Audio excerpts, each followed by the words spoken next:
Joining us right now is former McDonald's USA CEO and former Famous Dave CEO, Edward Rensi. Rensi, good to see you. Thanks so much for joining us.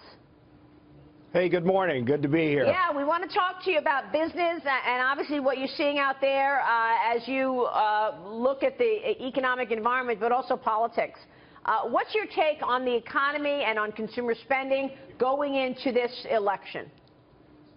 Well, this country of ours is in a lot of trouble. You know, you look at Donald Trump, in my opinion, is the third-party candidate using the Republican rules to get elected. He's speaking to the American people, particularly people that are looking for jobs, small business people. We're getting desperate out here in the real world, and you look at the nonsense that's going on with minimum wage, work rules. We need to pass an employee Workers' Rights Act. We need to make sure that employees are in a situation where their rights are protected.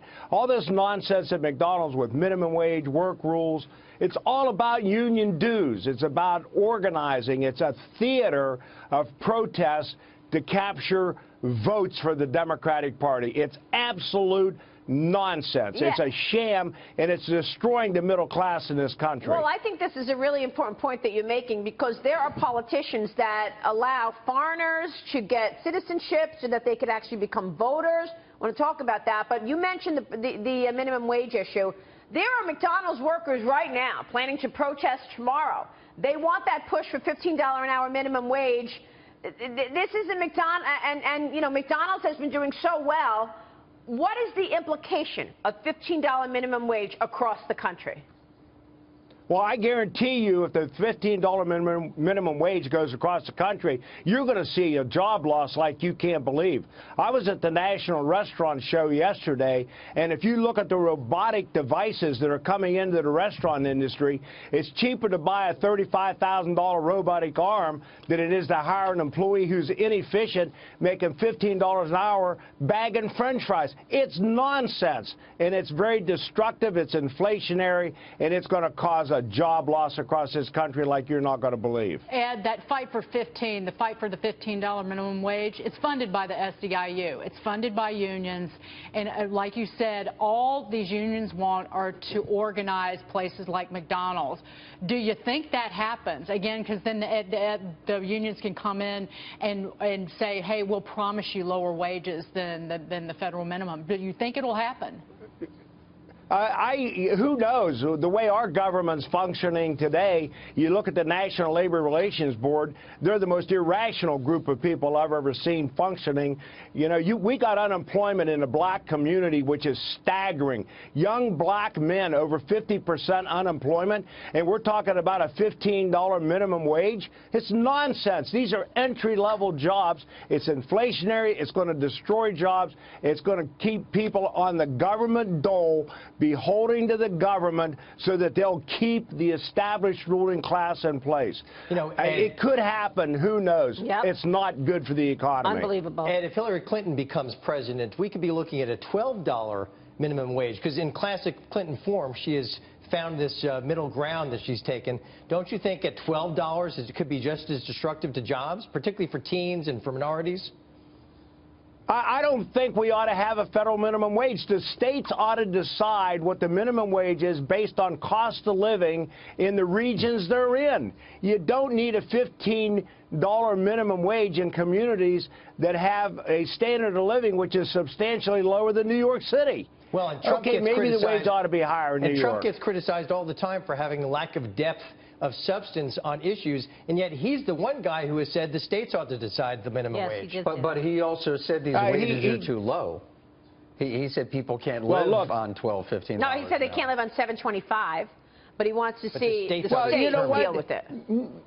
They should not live on $7.25. I used to tell folks that work for me, when they come in as a dishwasher making minimum wage, you better have a plan to make them CEOs in 35 years. Grow, develop, get promoted. That's what we ought to be focused on. How do we take these young people and train them to be something more than what they are? They should not be minimum wage workers their entire life. That's wrong. Look at the TSA. We got unemployed veterans all across the country that are desperate for jobs. Those people have been trained in combat and dealing with people. Put them in charge of security, for crying out loud. Hire these guys. Hire these women. Get them to work.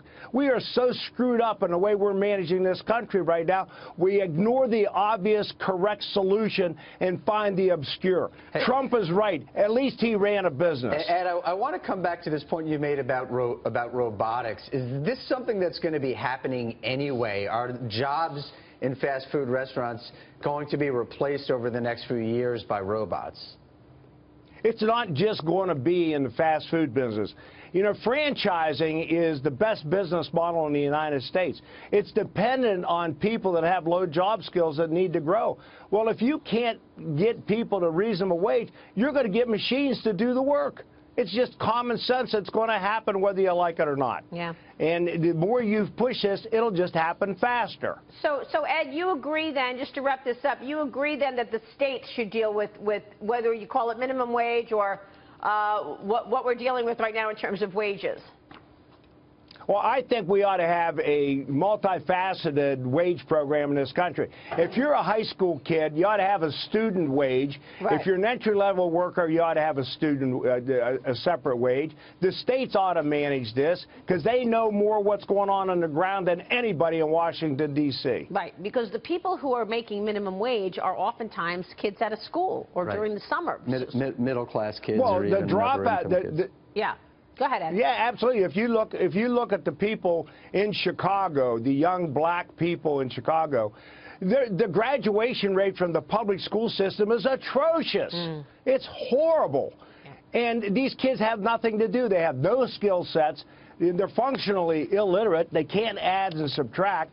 The business community is teaching and training these young people their job skills. Right. It used to be the military. Now it's franchise organizations. Ed, good to have you on the program this morning. Thanks so much for your insights.